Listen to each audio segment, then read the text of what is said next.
Bonjour à tous et bienvenue dans cette nouvelle vidéo de la chaîne Passion Tropicale. Il y a quelques mois, je vous ai fait un petit tuto pour aménager correctement le terrarium de larves de cétoine.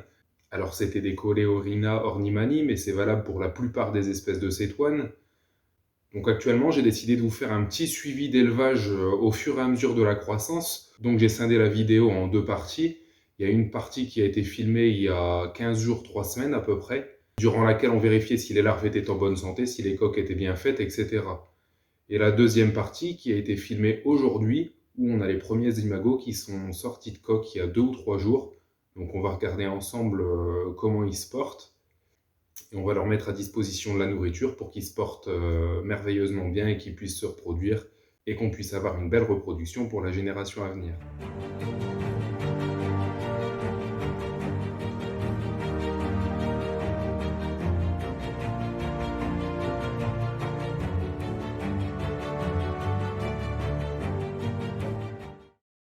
Donc voilà, le terrarium est prêt depuis 2 mois approximativement, les larves ont bien grandi, elles ont donc consommé énormément de nourriture. J'ai déjà fait 2 ou 3 fois la pointe broyée de feuilles, simplement en versant un petit peu de substrat entre les blocs de mousse, sans rien bouger. Bon, il est flou sur la vidéo, mais vous voyez, il y a un petit cloporte qui s'est incrusté dans le terrarium. Alors je le laisse, il pose absolument aucun problème pour les larves de cétoine, et il continuera sa vie tranquillement. Donc là, on va faire un petit peu plus que l'entretien hebdomadaire et je voudrais vérifier si toutes les larves sont encore en vie. Donc je vais retirer dans un premier temps tous les blocs de mousse et je vais les placer dans une boîte. Je ne sais pas si vous vous rappelez, mais vous pouvez aller vérifier dans la première vidéo. Les morceaux de bois que j'avais mis étaient beaucoup plus gros que ça, ils faisaient approximativement 3 fois la taille. On peut voir que les larves ont bien consommé le bois, elles en raffolent. Alors même le deuxième morceau, qui était beaucoup plus dur, un peu moins pourri, a été bien consommé, on voit des galeries à l'intérieur. Pour ne pas se voir attirer les foudres de notre conjoint, le mieux c'est de travailler proprement, on essaye de faire tomber un maximum de substrat à l'intérieur du terrarium et pas à côté. Donc là vous voyez, le substrat qui paraît sec en surface est humide en profondeur. C'est exactement ce qu'il faut pour nos larves. Ça crée un gradient d'humidité et ça permet aux larves d'aller là où elles ont envie. Donc surtout quand on retourne le substrat, on essaye d'être minutieux, on y va délicatement, les larves sont vraiment fragiles. Vous voyez, c'est plus du tout les petites larves qu'on avait au début, elles ont vraiment bien grossi. Donc là, je mets un petit peu de substrat dans la boîte de transition, simplement pour une raison, c'est pour éviter que les larves ne stressent et qu'elles se mettent à se débattre dans tous les sens. Bon, je vous accélère un petit peu la recherche, il n'y a pas vraiment d'intérêt. Bon, après avoir compté, il m'en manque une seule, donc elle s'est probablement fait manger ou simplement je ne l'ai pas trouvée, on verra quand les adultes sortiront. Alors là, vous allez voir assez facilement la différence entre l'ancien substrat et le nouveau. Donc il faut savoir que c'est les mêmes substrats, ils ont été faits en même temps. Vous voyez dans le terrarium, on voit que c'est de la poudre fine. Et le nouveau substrat que je mets, on voit vraiment les morceaux de feuilles et les débris de branches.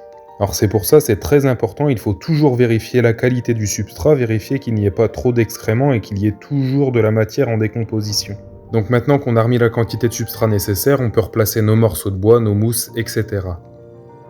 Alors comme on vient de rajouter une grosse quantité de substrat sec, il va falloir absolument rajouter de l'eau de manière à avoir un substrat suffisamment humide.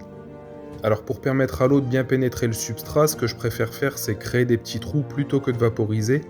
Une fois le trou fait, je verse simplement une petite quantité d'eau directement dedans et je remélange légèrement le substrat. Donc maintenant que notre substrat est partiellement humide et nos morceaux de bois remis, nos larves de cétoine vont pouvoir regagner leur habitat. Donc pour ce faire, il suffit simplement de les déposer sur le substrat et elles vont rentrer par elles-mêmes. Maintenant que c'est fait, on va simplement repositionner les mousses sur le substrat. Donc je vous rappelle qu'elles ont plusieurs fonctions. La première évidemment c'est esthétique, mais elles permettent aussi de garder un certain taux d'humidité dans le terrarium. Donc comme je vous l'ai dit il y a quelques minutes, le substrat était partiellement humide, il va falloir donc le pulvériser par le dessus. Et surtout on insiste bien sur les mousses, c'est ce qui va leur permettre de rester en vie de longues semaines.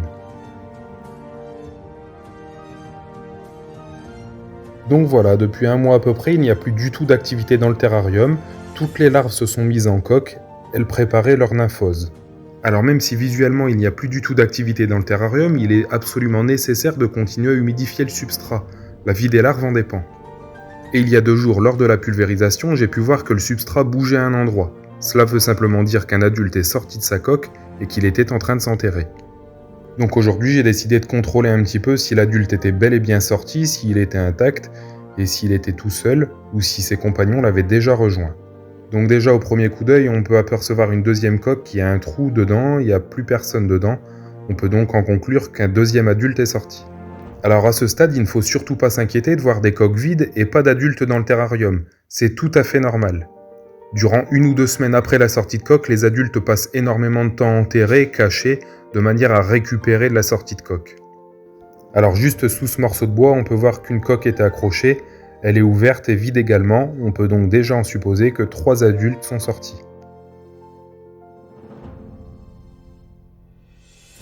Donc sous cette mousse, le premier individu, donc ici c'est une femelle, on va zoomer un petit peu après pour voir la différence entre les deux sexes. Alors j'ai oublié de le préciser juste avant, mais surtout maintenant qu'il y a des adultes, on ferme bien les fenêtres quand on effectue des manipulations ou des nettoyages de terrarium. C'est important, ces animaux, même s'ils sont très lourds, savent voler. Alors souvent c'est assez rare qu'ils s'envolent comme ça d'un coup, mais ça peut arriver, donc méfiance. Donc surtout, on sait qu'il y a des animaux vivants dans le substrat, donc on y va délicatement, on n'y va pas comme un gros bourrin. Donc ici le deuxième individu, c'est un mâle. Donc la corne est beaucoup plus prononcée, on le voit, on va zoomer un petit peu après. Donc juste pour vous montrer l'évolution de la couleur, comme vous pouvez le voir, l'individu de gauche est un petit peu plus marron, les couleurs sont plus prononcées. Elle est simplement née 2 ou 3 jours avant le mâle.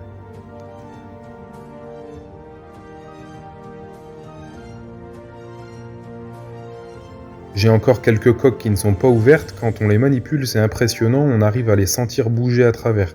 La sortie est vraiment imminente, à mon avis d'ici 2 ou 3 jours tout le monde sera sorti. Et voici le troisième individu qui est sorti, donc c'est encore une femelle. Donc je suis satisfait de l'entretien du terrarium aujourd'hui, j'ai trouvé les 3 individus qui étaient déjà sortis. Les coques restantes, on sent les individus bouger à l'intérieur, c'est plutôt bon signe. Il faut encore patienter quelques jours et on verra tout le monde à l'intérieur du terrarium. Donc on replace toujours les morceaux de bois avant les animaux de manière à ne pas les blesser. Une fois que c'est fait, on va pouvoir positionner les coques, les mousses, les individus adultes.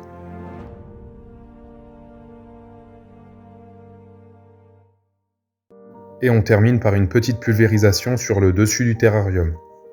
Donc encore maintenant, il est important de garder le substrat humide pour que les femelles puissent aller pondre et permettre l'éclosion des œufs. Donc maintenant que les individus sont adultes, ils vont manger soit du fruit très mûr, soit de la beetle jelly. Donc ici, c'est un morceau de banane, ils raffolent de ça. Donc là, vous me voyez les positionner dessus. Normalement, ils sont capables d'y aller tout seuls. C'est simplement parce que je vais les prendre pour faire une petite photo pour vous montrer la différence entre les deux sexes. Donc ici, c'est un mâle. Vous pouvez voir une petite corne qui se situe à l'avant des mandibules. Les femelles ne l'ont pas du tout. Donc en vue du dessus, on la voit un petit peu mieux. Et un peu comme les tortues, sur la face ventrale du mâle, on peut voir un petit sillon au milieu de l'abdomen. Alors ce petit sillon permet entre guillemets de mieux s'emboîter en quelque sorte sur la femelle lors des accouplements. Donc bien sûr la femelle n'a pas ce sillon ventral. Donc maintenant vu du dessus on peut voir qu'elle n'a pas la corne non plus à l'avant des mandibules, la tête semble rectangulaire. Alors j'avais complètement oublié de le dire avant, mais les adultes sont très maladroits et il arrive souvent qu'ils se retrouvent coincés sur le dos. Donc pour parer à ça, il faut simplement placer quelques feuilles mortes au sol et des brindilles un petit peu partout. Ça va leur permettre de pouvoir s'accrocher dessus et de se retourner correctement. Alors comme vous pouvez le voir, l'élevage de cette ouane n'a absolument rien de compliqué, il suffit simplement d'humidifier un petit peu le substrat, de donner de la nourriture aux animaux, et tout se passe pour le mieux. Maintenant que les individus sont adultes, ils vont s'accoupler très rapidement et les femelles vont pondre d'ici 2 semaines. L'incubation durera une dizaine de jours à peu près, et les premières larves d'1 ou 2 mm seront visibles dans le substrat. Il est important de garder une bonne épaisseur de substrat, une quinzaine de centimètres environ, et de le garder toujours humide. Ça permettra un développement optimal des œufs. Il est à noter qu'une bonne luminosité permettra des accouplements plus fréquents. L'utilisation d'une lampe peut être utile si votre pièce d'élevage est sombre. Je pense avoir fait le tour de toutes les questions qu'il pourrait y avoir, mais si jamais j'ai oublié quelque chose, surtout n'hésitez pas à revenir vers moi, à poser des questions, j'y répondrai du mieux que je peux. Alors je vous laisse sur ces images de repas et je vous dis à très bientôt pour une prochaine vidéo.